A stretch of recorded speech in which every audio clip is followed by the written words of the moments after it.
तो स्वागत है आपका एक बार फिर से हमारे चैनल में। और आज हम आपको बताने जा रहे हैं, आज हम करने जा रहे हैं ज्योग्राफी की class and it is very important.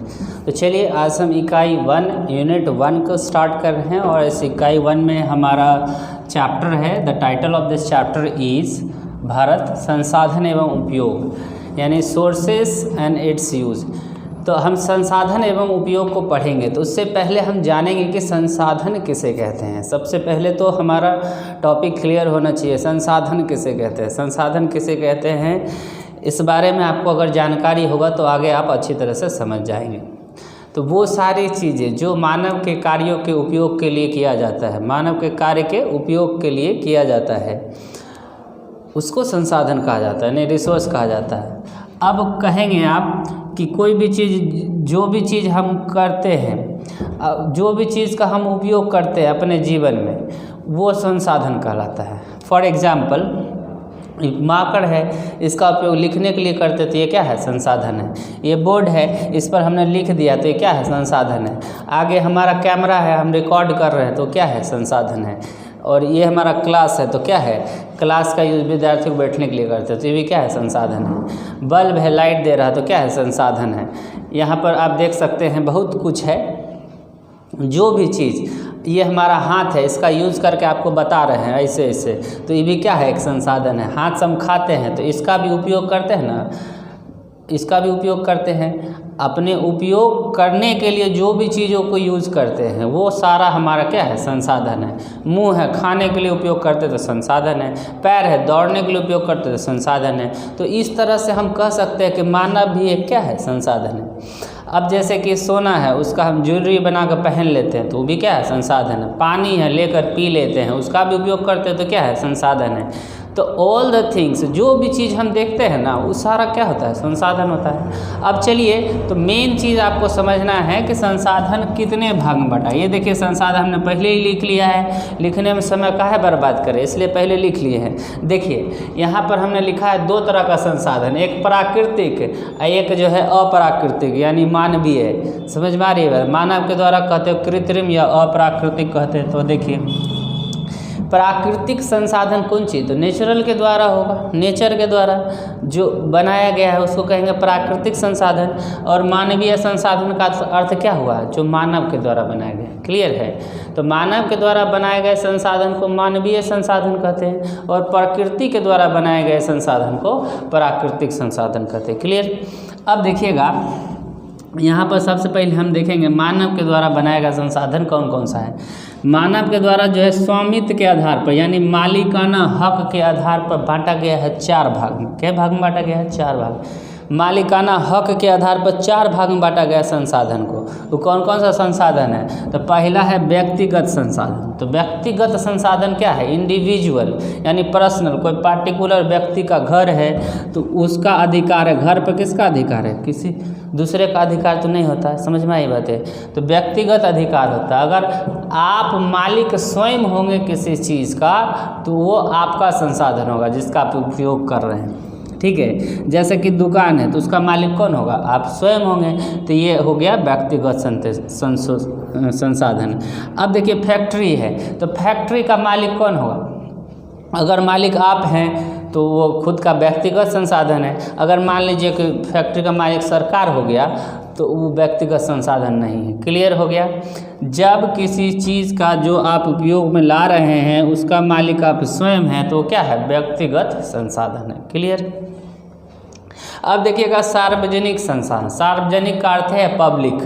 Public मतलब कोई भी जाके यूज़ करो, तो किसी का भी अधिकार हो सकता है, कोई भी जाके यूज़ कर सकता है, सब यूज़ कर सकता है, तब उसको कहेंगे सार्वजनिक संसाधन। जैसे कि नदी है, अब देखिए नदी में जाके हम भी नहा सकते हैं और आप भी नहा सकते हैं। जाके पानी आप भी ले सकते हैं, हम भी ले सकते हैं। जाके वहाँ कपड़ा आप भी धो सकते हैं, हम भी।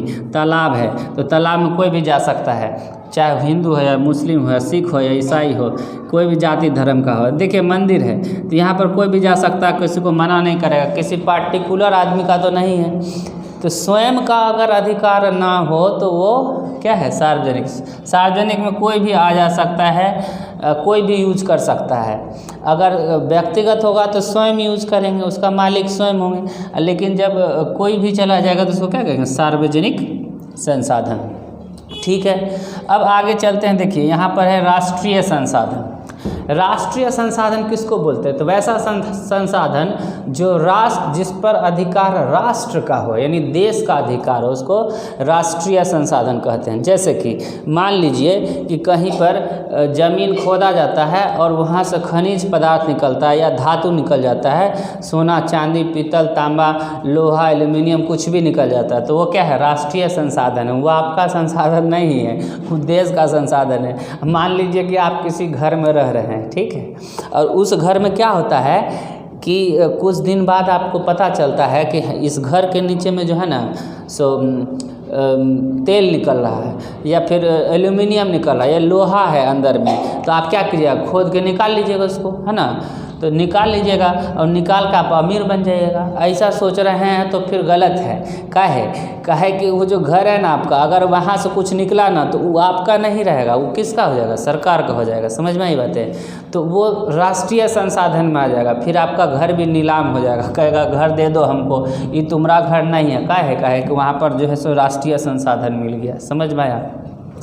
और राष्ट्रीय संसाधन जो है ना समुद्र तट से 200 किलोमीटर तक रहता है। 200 किलोमीटर, मान लीजिए कि ये आपका समुद्र है, तट है पूरा, और यहाँ से 200 किलोमीटर तक जहाँ तक जाएगा, 200 किलोमीटर वहाँ तक होगा राष्ट्रीय संसाधन। और 200 किलोमीटर से आगे चला जाएगा ना, 200 किलोमीटर जैसे प्लस होगा आगे, तो वो चला जाएगा कहाँ, अंतर्राष्ट्रीय संसाधन। समझ में आई बात है। समुद्र तट से 200 किलोमीटर आगे तो राष्ट्रीय संसाधन, और 200 किलोमीटर से भी आगे हो जाएगा तो क्या होगा, अंतर्राष्ट्रीय संसाधन हो जाएगा। अंतर्राष्ट्रीय का अर्थ क्या होता है, विदेशी, जिस पर कई देशों का अधिकार होगा, जिस क्षेत्र में वो पड़ेगा उस देश का अधिकार होगा। राष्ट्रीय संसाधन जैसे भारत देश है, तो भारत देश के जो समुद्री तट से लेकर 200 किलोमीटर आगे तक भारत सरकार का अधिकार है। जो भी वहाँ पर सामान, जो भी संसाधन होगा उस पर किसका अधिकार होगा, भारत सरकार का होगा। लेकिन उससे भी 200 किलोमीटर आगे चले जाए, 200 किलोमीटर तो पहले से आगे है, और उससे भी आगे चले जाए 201, 2, 3, 4, 5, तब किसका होगा, अंतर्राष्ट्रीय संसाधन हो जाएगा। अंतर्राष्ट्रीय संसाधन कहने का अर्थ है कि दूसरे देशों का। अब जिस देशों का अधिकार पड़ेगा, तो विभिन्न देशों का अधिकार पड़ सकता है, हो सकता है एक ही देशों का अधिकार पड़े, एक देश का, तो जितने देशों का अधिकार पड़ेगा वो अपने रिसोर्स के अनुसार यूज करेगा, यानी वो कहलाएगा क्या, अंतर्राष्ट्रीय संसाधन। आपको सिंपल सी बात याद रखनी है कि 200 किलोमीटर तक के समुद्र तट से 200 किलोमीटर तक के संसाधन को राष्ट्रीय संसाधन कहते हैं, और 200 से प्लस हो जाए तो क्या हुआ, अंतर्राष्ट्रीय संसाधन। ठीक है, आई होप कि समझ में आ गया होगा। अब चलिए यहाँ पर कि प्राकृतिक संसाधन देखते हैं। प्राकृतिक यानी नेचुरल रिसोर्सेज। नेचुरल रिसोर्सेज में एक नवीकरणीय, एक अनवीकरणीय। नवीकरणीय का अर्थ क्या है, नवीकरणीय संसाधन क्या है, जिसे पुनः प्राप्त किया जा सकता है, नया से फिर से बनाया जा सकता है, किसी विधि के द्वारा, कोई विधि, यांत्रिक विधि वगैरह लगा देंगे और उसके बाद हमको जो फिर से प्राप्त हो जाएगा ना, तो उसको नवीकरणीय संसाधन बोलेंगे। लेकिन अनवीकरणीय क्या है, जो एक बार ख़त्म होगा ना तो फिर मिलवो नहीं करेगा। जैसे क्या, आप जान रहे हैं धातु, नवीकरणीय में 2 तरह का है, अनवीकरणीय में पुनः चक्रीय और अचक्रीय। देखिए, पुनः चक्रीय धातु है और जीवाश्म ईंधन है। ये सब खत्म होगा ना तो फिर आपको दोबारा नहीं मिलेगा। दोबारा मिलने के लिए आपको वर्षों, करोड़ों, लाखों वर्षों इंतजार करना पड़ेगा, तब जाके आपको फिर से ये मिल सकता है। समझ में आ रही बात है। जीवाश्म ईंधन, ईंधन मतलब समझ रहे हैं, जीव के जो मरे हुए जीव जो होते हैं उसी से ईंधन प्राप्त किया जा सकता है। जैसे कोयला है, पेट्रोल है, डीजल है, ये सब क्या है, जीवाश्म ईंधन है। धातु जैसे है, लोहा है, टीना है, एल्युमिनियम है, जिंक है, मैग्नीशियम है, ये सब धातु है। तो धातु जो है अनवीकरणीय, ये अनवीकरणीय 2 तरह का होता है, पुनः चक्रीय और अचक्रीय। तो पुनः चक्रीय जो होता है, देखिए धातु होता है, और अचक्रीय जो होता है जीवाश्म ईंधन होता है। कहने का अर्थ यह है कि अनवीकरणीय ऐसा संसाधन होता है जिन्हें पुनः दोबारा प्राप्त करना दुर्लभ है। मान चलिए कि अभी हम सारा चीज़ यूज कर लेते हैं अनवीकरणीय, अब आने वाला फ्यूचर में जो हमारा होगा फ्यूचर जनरेशन, वो क्या करेगा? वो तो इसको यूज़ नहीं कर पाएगा, देख नहीं पाएगा, क्योंकि ये अनवीकरणीय है। और अनवीकरणीय का मतलब समझते ही हैं कि जिसको पुनः प्राप्त नहीं किया जा सकता। प्राप्त करने के लिए हजारों लाखों वर्ष लगेंगे, इसलिए इसको अनवीकरणीय कहा जाता है। नवीकरणीय संसाधन दो तरह का होता है, एक सतत होता है, एक जैव होता है। तो सतत वो हुआ जो लगातार हमें प्राप्त होता रहता है, जैसे कि देखिए पवन है, जल है और सौर ऊर्जा है। तो आपको पता है हवा पानी तो सब देता है जीवन में लोग।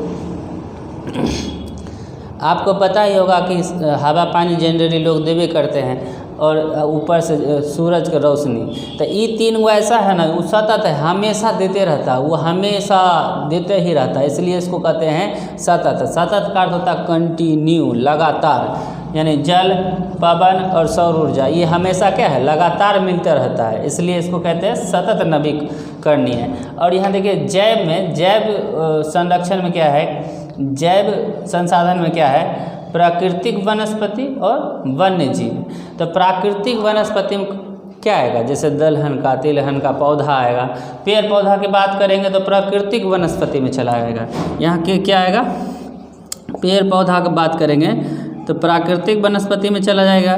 और ये भी जो है सो उगता रहता है हमेशा, नवीकरणीय। इसको बाद में जब पेड़ पौधा देखते हैं कि पुराना होता है तो ख़त्म हो जाता है, फिर से उसको नया हम कर लेते हैं, यानी दोबारा जन्मा देते हैं उसको। तो इसलिए पेड़ पौधा को नवीकरणीय कर सकता है। वन्य जीव देखिए, वन्य जीव मतलब समझ रहे ना कि वन में रहने वाले जीव को वन्य जीव कहते हैं। ये भी है क्या, ये एक जैव संसाधन है, यानी कि वन्य जीव पर भी सरकार का ही अधिकार होता है। ये भी बात ध्यान रखना आपको। तो ये सारे चीज़ आप समझ गए होंगे कि नवीकरणीय क्या है, अनवीकरणीय क्या है, सतत क्या है, जैव संसाधन क्या है, प्राकृतिक वनस्पति संसाधन क्या है, राष्ट्रीय संसाधन क्या है, सार्वजनिक और अंतर्राष्ट्रीय संसाधन क्या है। अब आप समझेंगे संसाधन नियोजन। संसाधन नियोजन का अर्थ होता है प्लानिंग ऑफ रिसोर्सेज। मान के चलिए कि आपके देश में बहुत सारा संसाधन है, लेकिन आपको पता नहीं है कि यूज कैसे करना है और कितना करना है। तो आपके पास प्लानिंग नहीं होगा तो क्या होगा, आप जैसे तैसे यूज कर लेंगे। और जब जैसे तैसे यूज करेंगे तो समझ रहे हैं ना, रिजल्ट भी उसका जैसे तैसे होगा। और इसका दोहन करेंगे, प्रकृति का संसाधन का दोहन करेंगे तो आपका क्या होगा, आने वाले फ्यूचर में, भविष्य में आपका संसाधन खत्म हो जाएगा। तो आप दूसरे देश पर डिपेंड करेंगे, दूसरे देशों से संसाधन को मंगाएंगे, आप कमज़ोर हो जाएंगे और आपका देश प्रगति नहीं करेगा। इसलिए संसाधनों का नियोजन जो है बहुत ज़रूरी है, यानी प्लानिंग क्या है, बहुत ज़रूरी है। अगर प्लानिंग नहीं किया तो दिक्कत हो जाएगा। मान के चलिए कि आपको जाना है गोल घर देखने या कहीं घूमने जाना है, तो ऐसे घर से निकल कर चल दीजिएगा नहीं ना, उसके लिए पहले प्लानिंग कीजिएगा, हमको यहाँ जाना है, कहाँ घूमना, पहले ये प्लानिंग कीजिएगा। फिर कीजिएगा कब जाना है, ये वाला प्लानिंग कीजिएगा, कौन गाड़ी से जाना है, किसके साथ जाना, बहुत सारा प्लानिंग होता है। ये घूमने के लिए इतना प्लानिंग करते हैं। तो हमारे देश का संसाधन है, ये तो बहुत बड़ा चीज़ है ना, जो एक बार ख़त्म हो गया तो फिर वापस नहीं आ सकता। इसलिए इसका प्लानिंग करना बहुत ज़रूरी है। तो कहता है क्या कि संसाधन नियोजन क्या है, तो संसाधनों को विवेकपूर्ण तरीकों से उपयोग करना, यानी बुद्धि लगाकर उपयोग करना। ये नहीं कि जैसे तैसे निकाल लिया, उठा कर फेंक दिए। तो बुद्धि लगाकर विवेकपूर्ण सही तरीके से यूज करना ही संसाधन को संसाधन नियोजन कहलाता है। ठीक है। और ये जो है पर्यावरण दिवस 5 जून को मनाया जाता है। ये भी आपको ध्यान देना है, बहुत इंपॉर्टेंट क्वेश्चन है, ये पूछता है एग्जाम में, पर्यावरण दिवस कब मनाया जाता है, तो 5 जून को मनाया जाता है। और एग्जाम्पल आपको याद रखना बहुत ज़रूरी है कि व्यक्तिगत में कौन आएगा, सार्वजनिक में कौन आएगा, राष्ट्रीय संसाधन कौन होगा, राष्ट्रीय संसाधन होगा जैसे कि वन हो गया। वन क्या है, राष्ट्रीय संसाधन है। खनिज पदार्थ हो गया, खनिज पदार्थ क्या है, खनिज पदार्थ क्या है, राष्ट्रीय संसाधन। इस पर राष्ट्र का अधिकार है, आपका अधिकार नहीं है। तो आई होप कि जितना भी हम बात बताए हैं आपको क्लियर हो गया होगा और समझ में आ गया होगा। नहीं समझ में भी आया है तो आप कमेंट करके पूछ सकते हैं। If you feel any difficulties you can comment me and I will tell you further more about this. So if you like this video you can press the like button and also you can subscribe with your family and friends. Till then, goodbye and अगले video में हम जानेंगे मृदा के बारे में कि मिट्टी कितने प्रकार का होता है, ये कहाँ कहाँ यूज होता है, कहाँ कहाँ से पाया जाता है, क्या क्या नाम होता है और इसमें कौन कौन सा फसल उपयोगी होता है। तो अगर आप चाहते हैं नेक्स्ट वीडियो देखना तो आप कमेंट करें।